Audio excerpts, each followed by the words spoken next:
Mana? Mana? Aduh!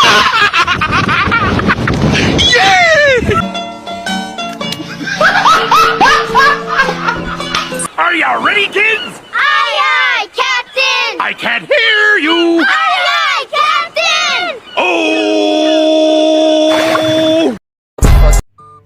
Oke cuy, kembali lagi dengan saya dan Israf, mahasiswa dari Manajemen FEB UGJ. Di video sebelumnya, kita sudah membahas budaya manajemen pengetahuan organisasi. Nah, di video kali ini, saya akan membahas tentang human capital atau modal manusia. Nah, apa sih human capital itu?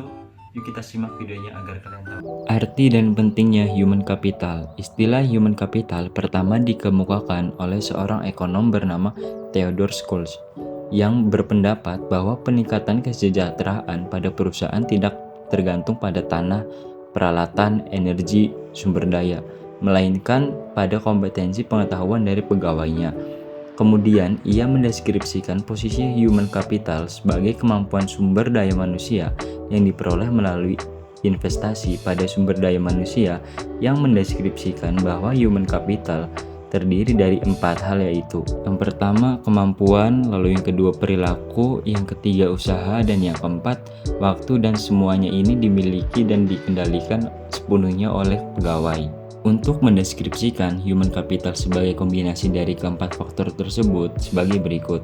Yang pertama, karakteristik atau sifat yang dibawa pada pekerjaan, misal intelijensi, energi, sikap positif, keandalan, komitmen. Lalu yang kedua, kemampuan seseorang untuk belajar, yaitu kecerdasan, imajinasi, kreativitas, dan bakat. Lalu yang ketiga, motivasi, untuk membagi informasi dan pengetahuan, yaitu semangat tim dan orientasi tujuan. Lalu selanjutnya ada peran human capital. Yang pertama, sebagai kunci keunggulan organisasi. Kunci keunggulan organisasi terdiri dari 3 kelompok utama dari aset perusahaan, yaitu yang pertama, aset finansial, misalnya uang tunai dan surat berharga. Aset disebut financial capital. Lalu yang kedua, ada aset fisik, terdiri atas peralatan, gedung, tanah. Dan yang ketiga, ada aset tak berwujud, modal organisasi, aliansi bisnis, pelanggan, merek, reputasi, dan modal intelektual. Peran yang kedua yaitu hubungan kompetensi karyawan dengan human capital.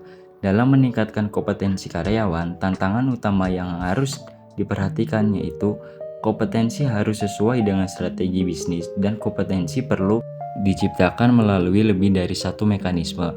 5 cara untuk meningkatkan kompetensi karyawan yaitu buy atau membeli, mengganti SDM yang lama dengan yang baru dan memiliki kualitas yang lebih baik.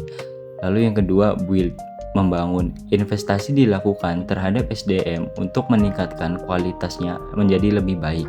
Lalu yang ketiga ada borrow, meminjam. Penggunaan konsultan atau partner efektif memungkinkan berbagi pengetahuan dan desain kerja baru. Lalu yang keempat ada bonds, melambung. Perusahaan harus mengeluarkan karyawan yang tidak bekerja di bawah standar. Dan yang terakhir ada bind, mengikat. Mengikat karyawan jangan keluar merupakan tindakan kritis pada semua tingkatan. Lalu selanjutnya mengidentifikasi human capital. 2 hal yang mendukung kontribusi investasi human capital dalam perusahaan. Pertama, karyawan dengan human capital tinggi lebih mungkin memberi layanan konsisten dan kualitas tinggi, sehingga perusahaan tempat mereka bekerja dapat mempertahankan pelanggan atau menarik pelanggan baru.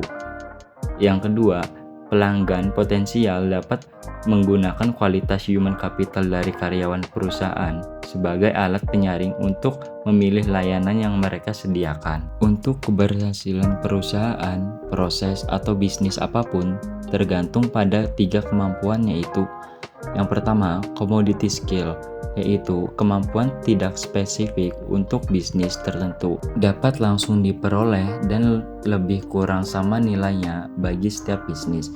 Misal kemampuan mengetik, kemampuan komputer. Lalu yang kedua ada leverage skill, yaitu pengetahuan yang meskipun tidak spesifik untuk perusahaan, industri, tetap relatif lebih berharga bagi perusahaan tertentu daripada perusahaan lain. Misal programmer di bank, berbeda nilainya dengan programmer di perusahaan komputer.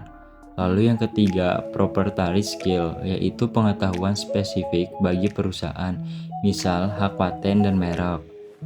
Mungkin itu saja materi yang bisa saya sampaikan dalam video kali ini mengenai human capital atau modal manusia. Terima kasih untuk yang sudah menonton video kali ini dan jangan lupa klik tombol subscribe, like, komen. See you, bye-bye, hi!